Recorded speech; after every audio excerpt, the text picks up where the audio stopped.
नांगोलखौ बनसो जननाय जायो ना नांगोलखौ बन जननाय जायो ना ट्रेक्टरखौ बन रोगानायाव बाहायनाय जायो बे इलेक्शननि उनाव नुसिगोन ना बिबारखौ मायाव बाहायनाय जायो नायनोसै निश्चित 100% निश्चित जों देरहाखागोन इंजिनियारिं कलेजखौ सोर बानाया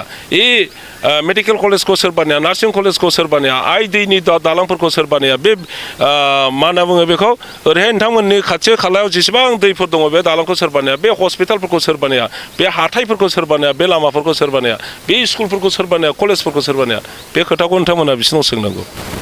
जोबोद मोजां सालबारियाव मैयाबो आङो बे सालबारि जिल्लानिनो मथांगुरि समस्तियाव हाबदों बेवहायबो ग्रोम ग्रोम गासैबो रायजोफ्रा जयैनो नांगोल सिनाव भट होनो थाखाय नेगासिनोसो दं दिनै नैबे बारा बारथारियाव फैदों गासैबो गामिनि आइजोफोर हौवाफोर गासैबो ओंखारजोबदों बयबो नांगोलाव भट होगोन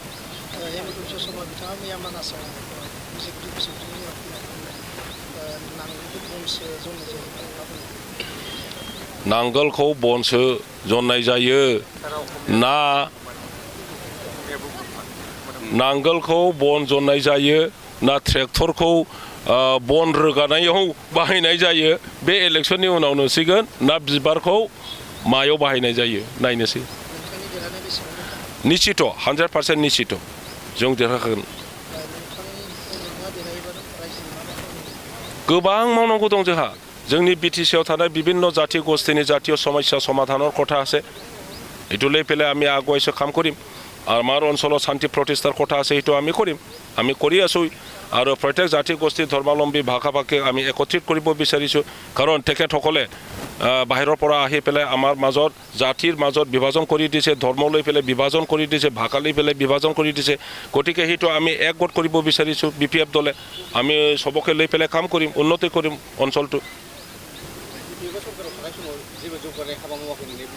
बेखौ बुंबाय थायो दा नोंथांमोनाबो सोंनांगौ आंनावसो मानो सोंफिनगोन नोंथांमोना बिसोरनाव सोंनांगौ जुदि बिपिएफआ जेबो मावाखैबा ओइ बड'लेण्ड इउनिभारसिटिखौ सोर बानाया CITखौ सोर बानाया इन्जिनियारिं कलेजखौ सोर बानाया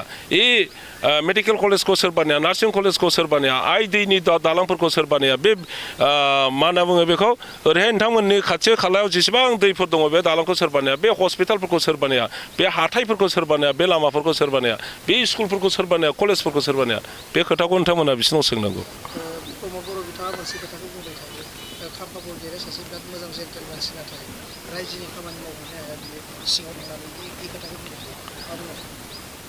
जेन्टेल मानसिया आं जुदि जेन्टेल मानसिया आं जुदि गोरों आरो आं मानो मावनो हाया जानांगौ जाखो आं डेफिनेटलि मावगोन आंनि केपासिटि जेसेबां हायो जोंनि रायजो राजाफोरनि दुख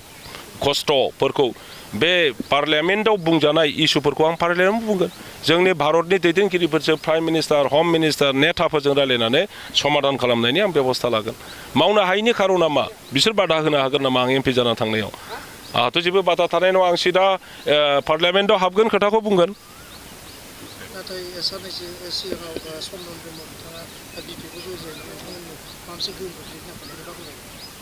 बिनि सायाव आं जेबो बुङा बेयो बिनि भुल जे गावनि दोलोनि मानसिफ्रा जेरै रावबो थाङाखै ओंखाम मोनजायै